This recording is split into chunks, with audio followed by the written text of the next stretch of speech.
So I'm going to let the film Unseen Tears do most of the speaking here for me because it has a lot of Native voices, people, survivors of the boarding schools, talking about their own stories, but a less direct, if we want to think of it that way, a way in which women's reproductive rights were attacked, but also something that affected almost every Native person, or many Native people living today, either as a direct attack on themselves personally, or their parents or grandparents, with a kind of a trickling down of the effects of that from generation to generation, is the boarding school movement. So the film will talk a little bit about this, but the really broad history of the boarding schools is that starting in the 19th century, the government, along with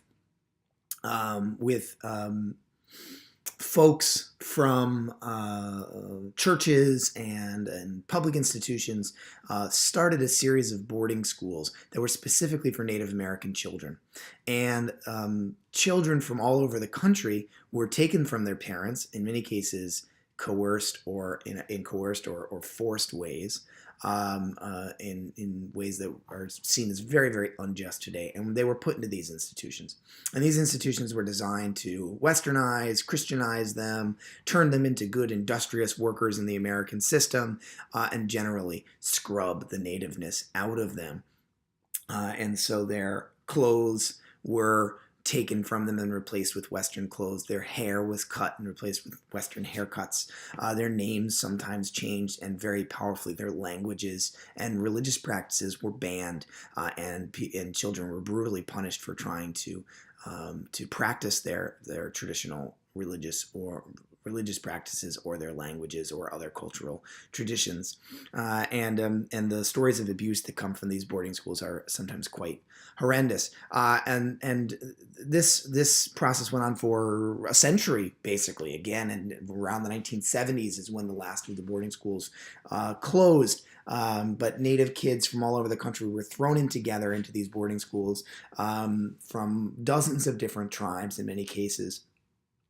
Didn't speak each other's languages, didn't necessarily speak English, and were meant to be turned into something different. So this is seen as one of the most damaging ongoing events that happened to Native people. Really a powerful example of colonialism and imperialism forced upon Native people.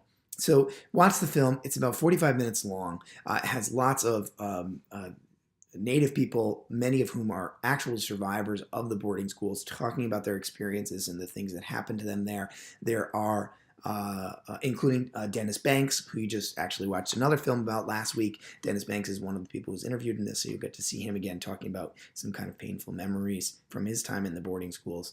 And there are, as I've warned in the email and such, some graphic descriptions, not depictions, descriptions of abuse, especially child abuse, and some of it sexual abuse.